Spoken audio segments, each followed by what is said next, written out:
आगमनम् आगमनम् आगमनम्।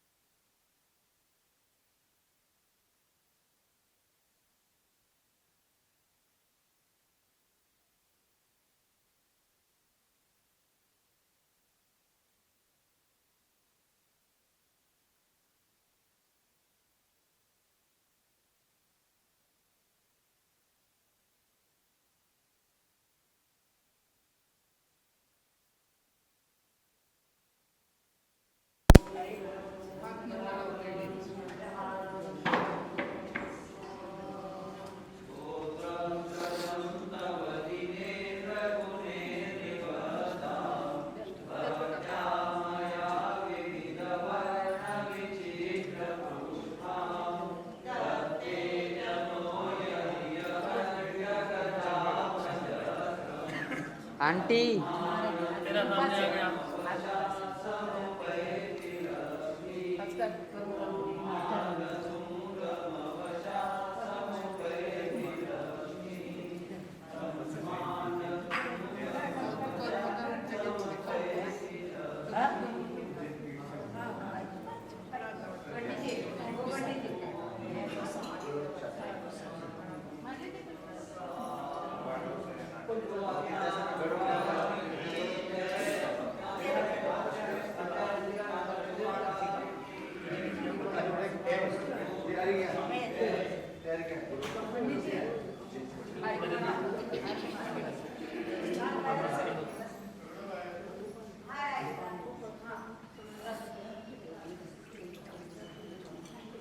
Aunty side में हो जाओ। आंटी आंटी साइड में हो जाओ।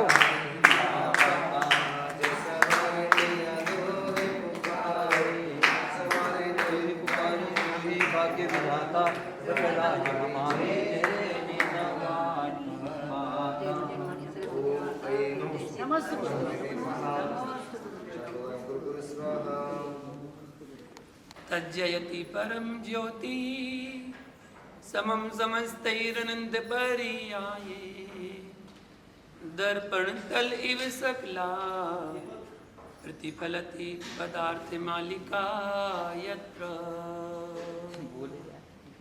रमो अरियंताडम रमो सिद्धाडम रमो आयरियाडम रमो वच्छायाडम रमो लोये सौसाहुडम। पंच परमेष्ठी भगवान की, मूल नायक श्री महावीर भगवान की, आचार्य भगवान अमृतचंद्र स्वामी की, आचार्य गुरु विराग सागर जी महामुनि राज की, चर्यासमणि आचार्य श्री विशुद्ध सागर जी महामुनि राज की, अहिंसामय विश्व धर्म की।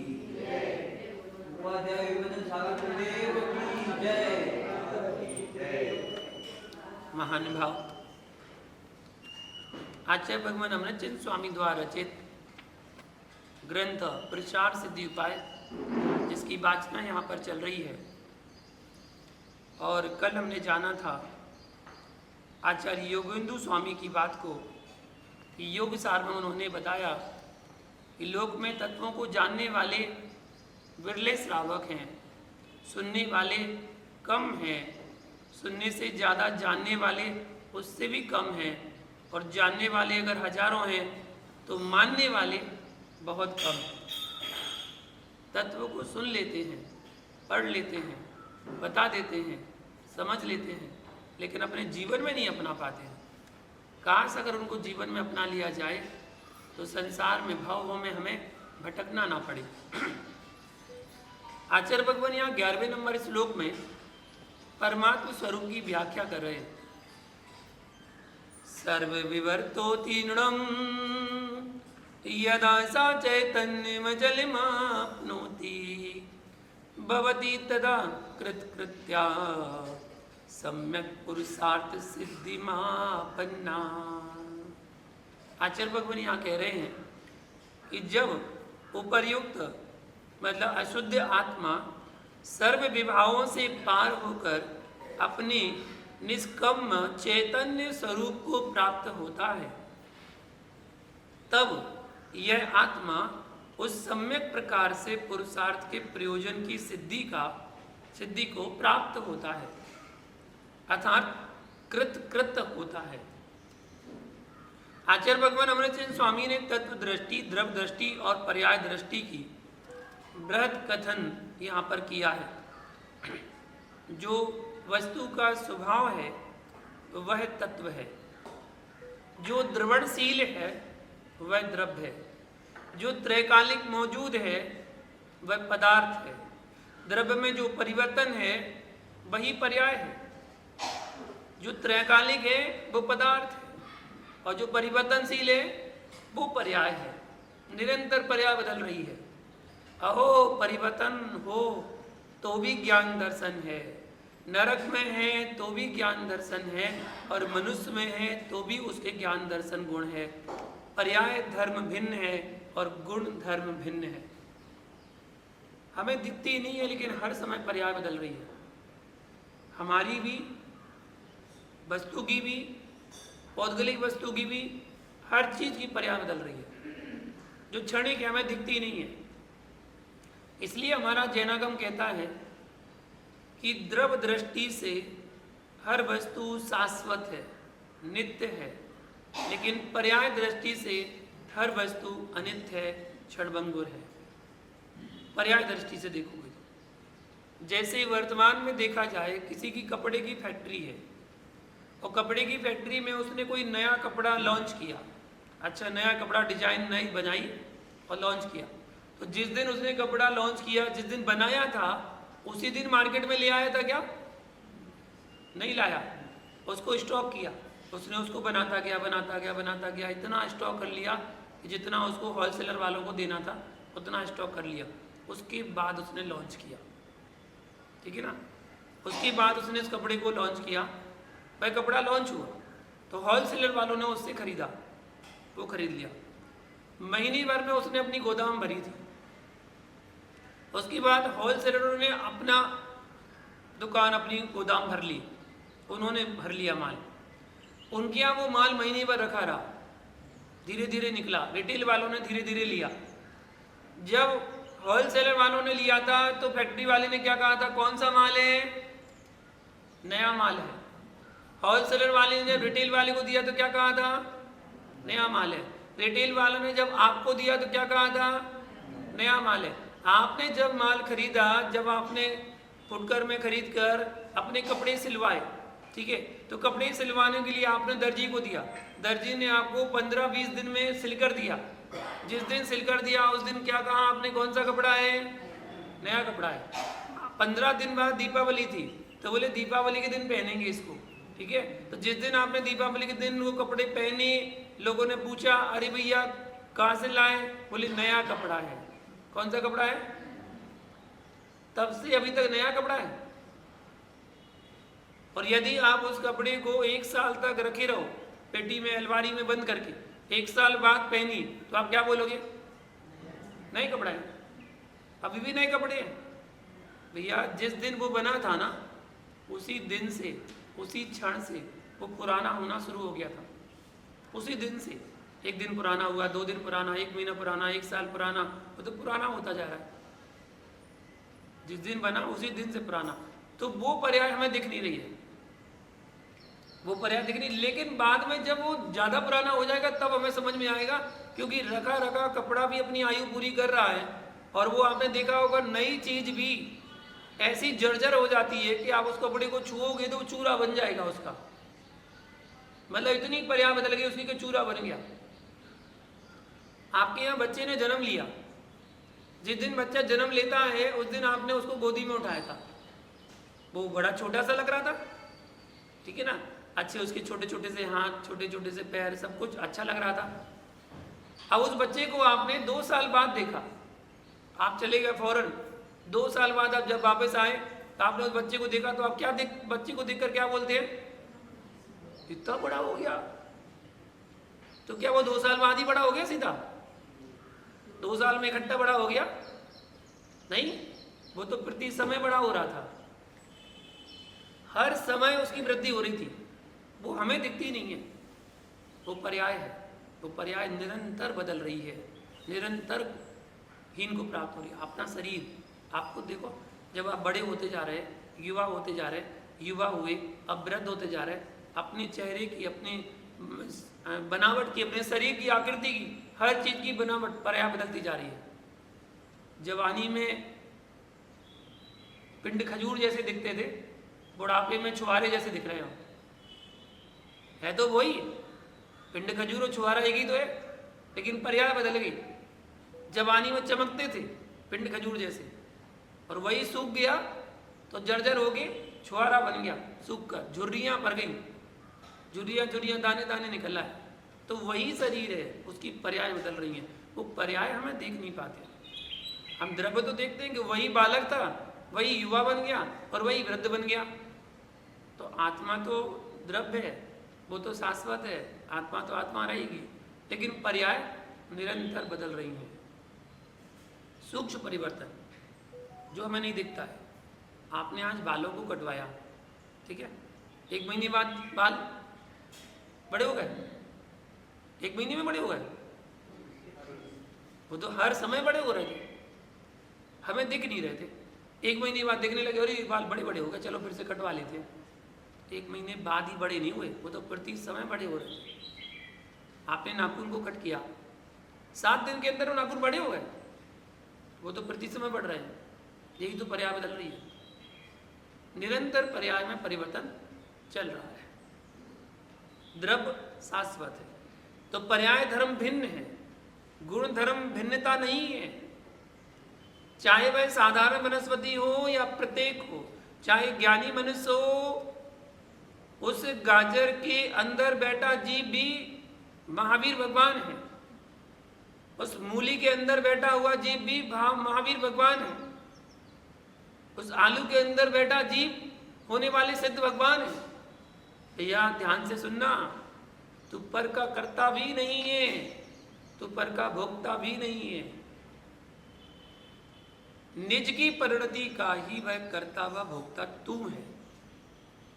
यह विषय शब्दों मात्र का नहीं है, तुम्हारी अंतरंग वृत्ति का है। जिसका भाव विशुद्ध होगा उसकी वृत्ति नियम से विशुद्ध होगी। अंदर से जिसके भाव पवित्र होंगे, बाहर से उसकी क्रिया भी वैसी ही होगी। जिसके भावों में निर्मलता नहीं है, उसकी वृत्ति विशुद्ध दिख सकती है पर हो नहीं सकती है, हो नहीं सकती है, क्योंकि योग उपयोग संयोग की दशा पर वृत्ति निर्भर है। देखिए, बगुले का योग कैसा है? निर्मल है। बगुले का योग निर्मल है क्योंकि एक टांग से खड़ा है।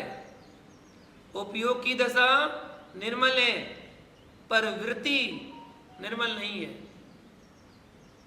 एकाग्रता है, एक पैर पर खड़ा है, ये सब ठीक है, निर्मल है, अच्छा दिख रहा है, लेकिन उसकी वृत्ति कैसे चल रही है? कब उसे मछली दिखे और वो उसको पकड़े, ये उसकी वृत्ति है। आप भले ही बाहर से भगवान का अभिषेक कर रहे हैं, भगवान के दर्शन करने आए हैं, पूजा करने आए हैं, ये आपका योग उपयोग है, अच्छा है, लेकिन वृत्ति आपकी क्या चल रही है वो आप जानते हैं कि वृत्ति कैसी है। हम स्वयं जान सकते हैं। हमारे अंदरंगी भावों की अंदर की परिणति कोई दूसरा नहीं जान सकता।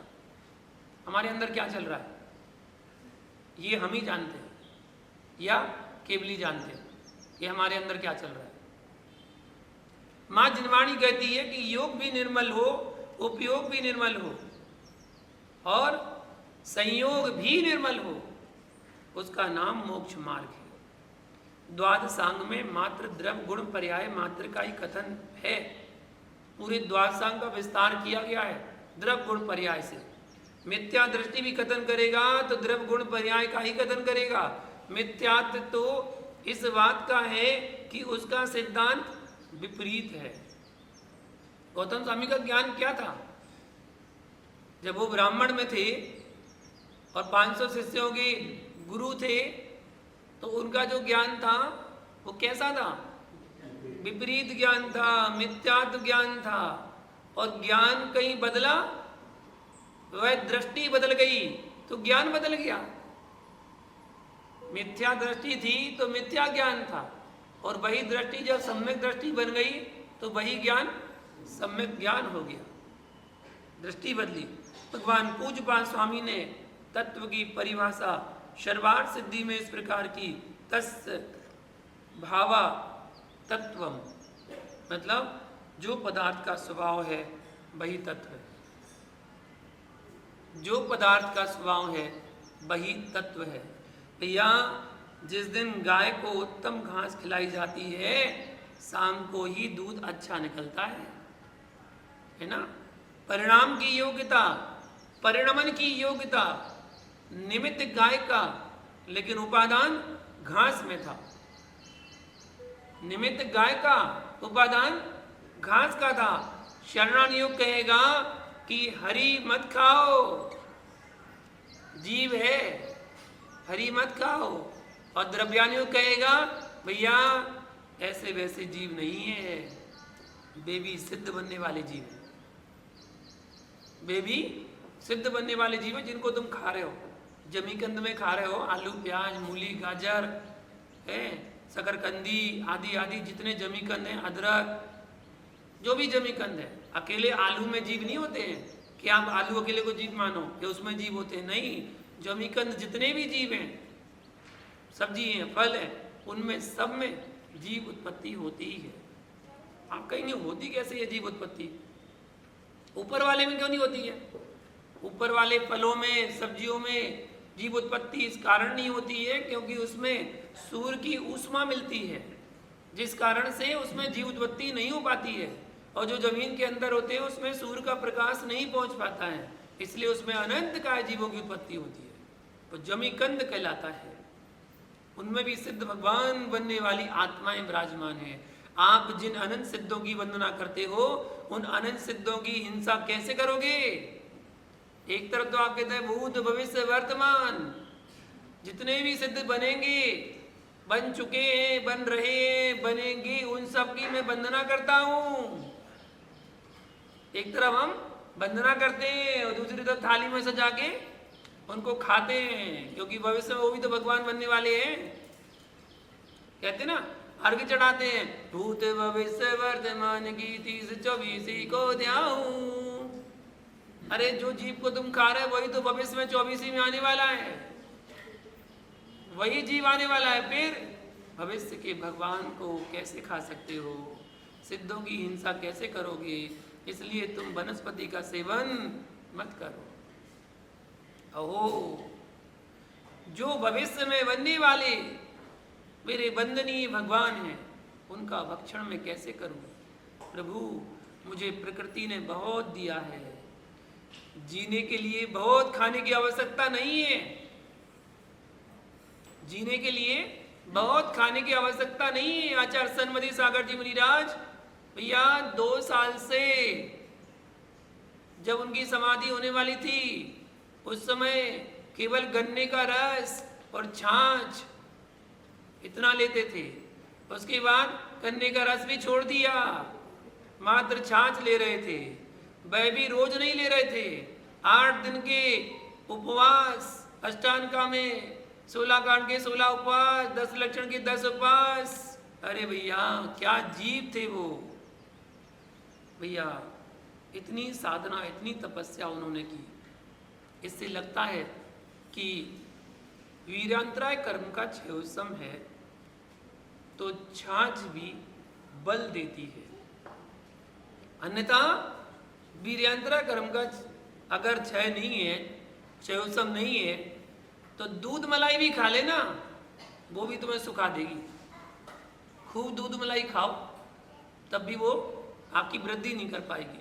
साध्य साधना के क्षेत्र में आचार्य सन्मति सागर मासोपासी का दुबला पतला शरीर है, फिर भी विहार भी कर लेते थे, प्रवचन भी कर लेते थे, और घंटों घंटों एक आसन में बैठ भी जाते थे, शीर्षासन भी लगाते थे, सामायिक भी करते थे, खड़े हो भी सामायिक कर लेते थे। इसलिए यह भ्रम छोड़ देना कि भोजन से ही बल मिलता है।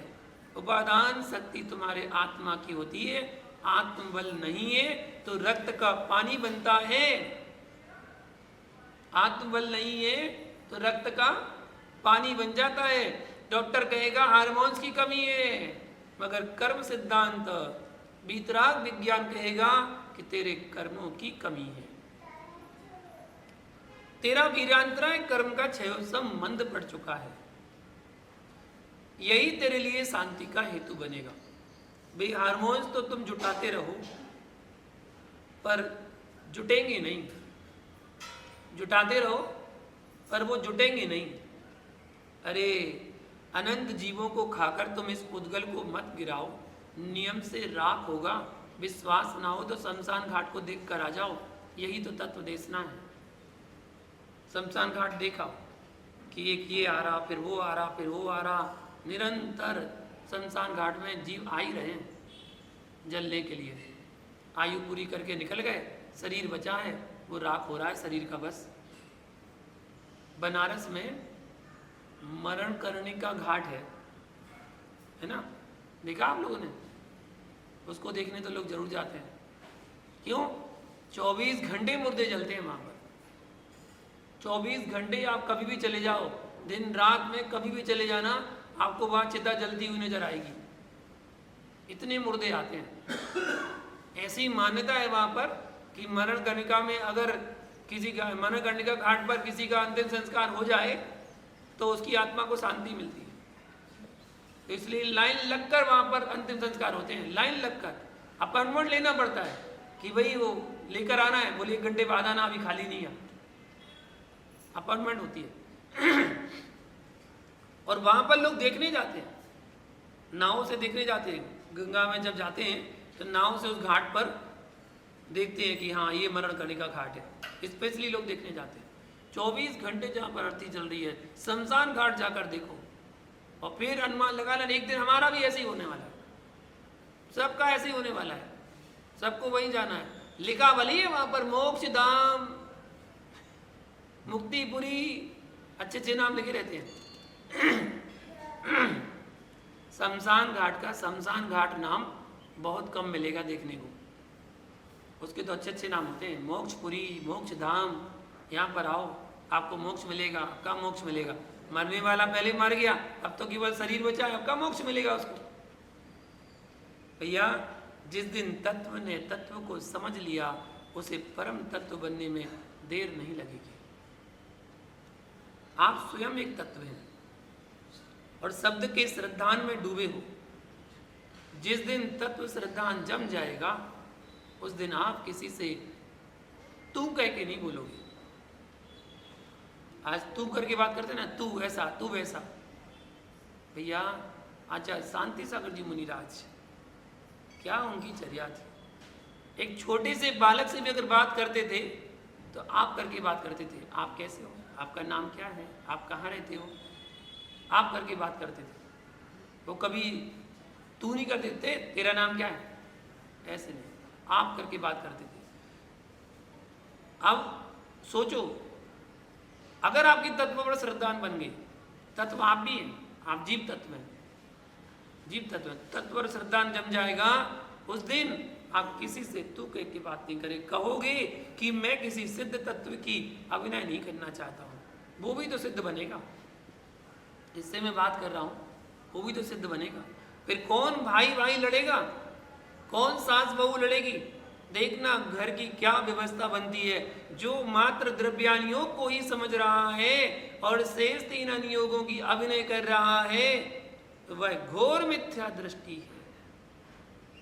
जिनवाणी कह रही है कि मेरे समझाने की 4 शैलियां हैं, 4 शैलियां। मैं किसी को अभिनय नहीं सिखा रही। अनुयोगों का ज्ञाता हर शैली से तत्व को समझेगा, हर दृष्टि से तत्व को समझेगा। भैया जहां गजराज जैसा मृतक त्रेंच पड़ा हो, जिसकी सड़ांध इतनी तीव्र हो कि 1-2 धूप बत्ती अगरबत्ती की सुगंध कुछ नहीं कर पाएगी, इसी प्रकार जिस जीव के अंतरंग में मिथ्यात्व का सड़ा त्रेंच पड़ा हुआ है, उसकी दुर्गंध इतनी विशाल है कि भैया तुम्हारी छोटी मोटी बातें उसको प्रभावित नहीं कर पा रही हैं। उसके लिए साक्षात जिनेंद्र देसरा की अगरबत्ती ही चाहिए, और वह भी तभी काम करेगी जब हड्डी पसलियों को वहां से हटाया जाएगा। जो बदबू मार रहे हैं उनको हटाया जाएगा, तभी वो काम करेगी। जब तक मिथ्यात्व की प्रकृतियां नहीं हट रही हैं, तब तक सम्यक की सुगंध उस घर में आने वाली नहीं है। सबसे पहले मिथ्यात्व हटाओ, तभी सम्यक का समझ में आएगा सम्यक है क्या। मिथ्यात्व की प्रवृत्तियों को धीरे से निकाल दो। जैसे घर की सफाई कर लेते हो, वैसे निज घर की सफाई क्यों नहीं कर रहे हो? ईंट चूने के घर की सफाई के लिए आप खुद स्वामी बन जाते हो, और निज आत्म घर की सफाई के लिए आप आचार्य भगवंत और तीर्थंकरों की ओर देखते हो कि मुनिराज कुछ उपाय बता दो। अरे भैया, शोधन आपको ही करना होगा, स्वयं आप शोधन कर पाएंगे। ध्यान रखना, उपादान की योग्यता तुम्हारी निर्मल होगी तो आत्म अल्प चिंतन भी चेतन प्रभु को जगा देगा। तीर्थंकर भगवान जैसा निमित्त भी काम में नहीं आएगा, और जब उपादान जागृत हुआ, तो शेर की पर्याय में दो निर्गन संतों की वाणी काम आ गई। बताओ, आदिनाथ के समोसरण में मारीची का जीव बैठा तो तीर्थंकर की देशना काम नहीं आई, और जब शेर की पर्याय में थे महावीर तो दो मुनि राजा ने उपदेश दिया और उनकी देशना काम आ गई और भगवान बनकर चले गए। हे भाभी भगवान, शेर की भवितव्यता कितनी निर्मल थी कि जिसने मृग को पंजा मारकर आंसू टपका लिए। हे नरसिंहो, अवक्षों का सेवन करके तुम अपनी भवितव्यता को नहीं निहार रहे हो। उसने तो एक हिरण को पंजा मारा और आंसू टपकाए और अपनी भवितव्यता को प्रकट कर लिया। आप कितने जीवों को खाएंगे? कौन नहीं जानता है कि अमुक वस्तु भक्ष है कि अभक्ष है? कौन नहीं जानता? सब जानते हैं। अरे ऐसे निर्मल काल में भी आप नहीं सुधर सके तो छठवें काल में सुधरने का कोई अवसर नहीं है। आज विवेक भी काम कर रहा है, जिनवाणी भी है, अरहंत का बिंब भी है, निर्गंध भी तुम्हारे पास है। इसे मैं पुण्य कहूंगा, लेकिन वैभव का नाम कभी पुण्य मत कह देना। पूज्यपाद स्वामी ने पुण्य को वैभव नहीं लिखा है। जिससे आत्मा पवित्र हो उसका नाम पुण्य है, वो पुण्य है। ये रुपए पैसे, ये वैभव, ये पुण्य नहीं है। ये तो पुण्य का फल है कि पहले आपने पुण्य किया होगा, उसका फल आपको मिला है। ये पुण्य नहीं है। पुण्य तो वह है जिससे आत्मा पवित्र हो, उसका नाम पुण्य है। भैया, पवित्र करने वाला कोई द्रव्य है तो वह है रत्नत्रय। रत्नत्रय धर्म आपको पवित्र करने वाला है। रत्नत्रय धर्म के प्रति जिसकी भावना निर्मल हो रही है, भक्ति उत्पन्न हो रही है, अरहंत वाणी पर भावना है, श्रद्धा है, विश्वास है, तो बिल्कुल नहीं घबराना। भवितव्यता निकट है। आपने कोई खोटा कृत्य किया था तो खोटे काल में आ गए। ये पंचम काल अच्छा है क्या? ये तो कलयुग है, खोटा काल है। इस खोटे काल में आए, खोटा काम किया होगा, तब तो खोटे काल में आ गए। पर आवश्यक नहीं है कि खोटा हमेशा खोटा ही बना रहे। आप इस पर्याय में, मारीची की पर्याय से ज्यादा खोटे तो नहीं हो। जिस पर्याय में आज आप बैठे हो, मारीची की पर्याय से ज्यादा खोटे तो नहीं हो, क्योंकि 363 में मिथ्या मत नहीं बना रहे हो, ना बना पाओगे। इसलिए तुम पर्याय के खोटे भाव को द्रव्य का खोटा मानकर मत बैठ जाना कि मैं तो खोटा हूं। पुरुषार्थ सिद्धि उपाय ग्रंथ में कथन है कि अपने परिणाम के कर्ता व भोक्ता तुम स्वयं हो। ध्यान रखना, अच्छा करोगे तो अच्छा भोगोगे और बुरा करोगे तो बुरा भोगोगे।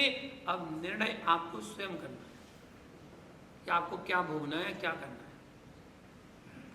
भैया देखो भगवान की प्रतिमा को, हाथ पर हाथ धरे बैठे है ना, कोई हाथ लटका के खड़े हो जाते हैं और कोई हाथ पर हाथ रखे बैठे। आप नमोस्तु भी करो तो कभी भी आपको आशीर्वाद नहीं देते।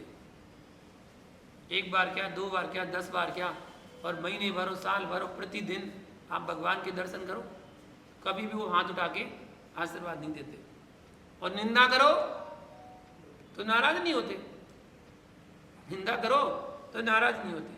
भगवंत समंत भद्र स्वामी ने लिखा है, ना पूजयार्तस्त्वयि रागे, ना निंदया नात विवांत वैरे, तथापि दे पुण्य गुण स्मृतिर्न पुनातु चित्तम दुरितांजनेभ्यः। स्वयं स्त्रोत में कहा है, हे प्रभु आप निंदा करने वाले पर वैर भाव नहीं करते हो, प्रशंसा करने वाले पर खुश भी नहीं होते हो, क्योंकि आप तो वीतरागी हो। जब तक हर्ष विषाद है तब तक वीतराग भाव नहीं है। वीतरागी के हर्ष विषाद कहाँ, और हर्ष विषाद वाले के वीतरागता कहाँ। वंदना भी करना तो देख लेना कि हमारा वंदनीय कैसा है। इसकी वंदना करने से मैं बंद तो नहीं जाऊंगा, मैं बंधन के लिए वंदना नहीं करता हूं, मैं निर्बंध होने के लिए वंदना करता हूं। ऐसा ना हो कि हम जिनकी वंदना करें उससे हमें ही बंद हो जाए। बंद होने के लिए वंदना नहीं कर रहा हूं, निर्बंध होने के लिए वंदना कर रहा हूं। हमारा आगम ज्ञान से मोक्ष नहीं मानता है। कभी भी भूलकर ज्ञान मात्र से मोक्ष मत कह देना। आपको याद होगा कि जब हाथी के पग तले बेटे की मृत्यु को सुन, वह तो पड़ोसी का बच्चा है, तो उनकी मूर्छा भंग हो गई, बोले मोक्ष हो गया। ज्ञान होते ही मोक्ष हो गया। कौन कह रहा है? बौद्ध दर्शन। ये बौद्ध दर्शन कह रहा है कि बोधि होते ही मोक्ष होगा। हाथी के पग तले बेटे की मृत्यु को सुनकर मूर्छित हुआ, परंतु मेरा बेटा नहीं है ऐसा सुनकर मूर्छा भंग हुई। इसमें दर्शन, ज्ञान, चारित्र तीनों थे। बेटा आपका नहीं था, बेटा आपका नहीं था, ये ज्ञान हुआ। जैसे ही श्रद्धान बना कि हाँ मेरा नहीं था, तो मूर्छा भंग हो गई। मोह का छूटना चारित्र था, मोह छूट गया, चारित्र था। इसलिए कुंद कुंद स्वामी ने प्रवचन सार में चारित्र की चर्चा की है। चारित्रम खलु धम्मो, धम्मो जो सो सम्मोतीर्ण तिठो, मोह खोय विहीणो, परिणामो अपड़ो हो समो। भैया मोह अर्थात दर्शन मोह, क्षोभ यानी चारित्र मोह, दर्शन मोह और चारित्र मोह से रहित परिणाम जिस जीव के हैं उसका नाम संयमी है। दर्शन मोह और चारित्र मोह से रहित जीव के जो परिणाम है वो संयम कहलाता है। इसलिए ध्यान रखना, ज्ञान से मोक्ष नहीं होता। अन्य धर्म वाले जो ज्ञान से मोक्ष मानते हैं कि बस बोधि की प्राप्ति हो जाए तो मोक्ष हो गया, नहीं, ज्ञान से मोक्ष नहीं होता। सम्यक दर्शन, ज्ञान, चारित्र तीनों की एकता की पूर्णता का नाम मोक्ष है। इसलिए जैन संस्कृति आत्मा के क्रमिक विकास की संस्कृति है।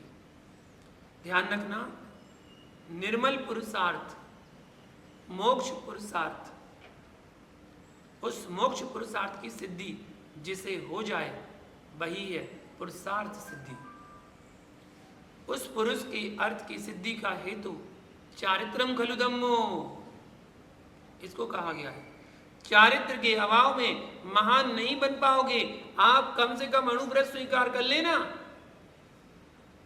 क्योंकि अमृतचंद्र स्वामी ने शर्त रख दी है कि इस ग्रंथ को तभी सुने जब आप अष्टमूल गुणधारी हो। इतनी बड़ी शर्त लगाने वाला यह पहला ग्रंथ है। ग्रंथराज सटखंडागम में उल्लेख है कि जब तक महावृत्ति नहीं बनोगे तब तक आप इसे अध्ययन नहीं कर सकते हो। आचार्य अमृतचंद्र स्वामी कह रहे हैं कि जब तक आप अणुवृत्ति नहीं बनोगे तब तक पुरुषार्थ सिद्धि उपाय नहीं सुन सकते हो। बात को समझना। मोक्ष मार्ग 14वें गुणस्थान तक चलता है, और जिस दिन मार्ग की पूर्णता हो जाएगी उस दिन हे मार्गी तू मोक्ष प्राप्त कर लेगा। इसलिए कल्पनाओं में मोक्ष का आनंद मत लूटना। यदि ज्ञान से मोक्ष मानोगे तो आप जैन दर्शन में नहीं रहोगे। समय सार आदि ग्रंथों में ज्ञान से मोक्ष कहाँ है? सम्यक्त से भी मोक्ष कहाँ है? चारित्र से भी मोक्ष कहाँ है? ना अकेला दर्शन मोक्ष है, ना अकेला ज्ञान मोक्ष है, और ना अकेला चारित्र मोक्ष है। इन तीनों की एकता को ही मोक्ष मार्ग कहा जाता है। आपको सम्यक दर्शन हो जाएगा तो आप क्या मोक्ष हो जाएगा?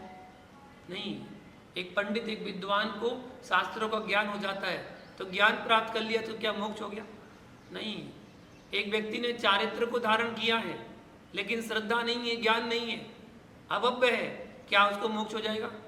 नहीं। केवल दर्शन से मोक्ष नहीं, केवल ज्ञान से मोक्ष नहीं, केवल चारित्र से मोक्ष नहीं, तीनों की एकता ही मोक्ष मार्ग है। वो चेतन अध्यात्म ग्रंथ अवेद की बात करते हैं। आध्यात्म ग्रंथ अवेद की बात करते हैं। अतः सम्यक दर्शन ज्ञान चारित्र रत्नत्रय से मोक्ष होगा। इसलिए मोक्ष तो एक ही है। आचार्य उमा स्वामी ने सूत्र को बड़े हिसाब से लिखा है। सम्यक दर्शन ज्ञान चारित्राणि मोक्ष मार्ग। इन तीनों की एकता का नाम मोक्ष मार्ग है। अकेले से किसी का मोक्ष नहीं होता है। नींबू को सिकंजी बोलोगे? नींबू को सिकंजी बोलोगे? पानी को सिकंजी बोलोगे? शक्कर को सिकंजी बोलोगे? नहीं। इन तीनों के बिना सिकंजी होगी नहीं। जब ये तीनों मिल जाएंगे तो सिकंजी बन जाएगी। अकेले पानी को आपने रख लिया, अकेले नींबू को रख लिया और अकेले मीठे को रख लिया और आप बोलोगे सिकंजी है? नहीं। तीनों का जब मिलन होगा, एक होंगे, तो वो सिकंजी कहलाएगी। ऐसी दर्शन ज्ञान चारित्र तीनों का जब मिलन होगा, एक होंगे, तभी वो मोक्ष मार्ग कहलाएगा, वरना मोक्ष मार्ग नहीं कहलाएगा। इसी बात को यहाँ विराम देते हुए आगे से इस चर्चा कल करेंगे। आज के लिए इतना ही। जय बोलो महावीर भगवान।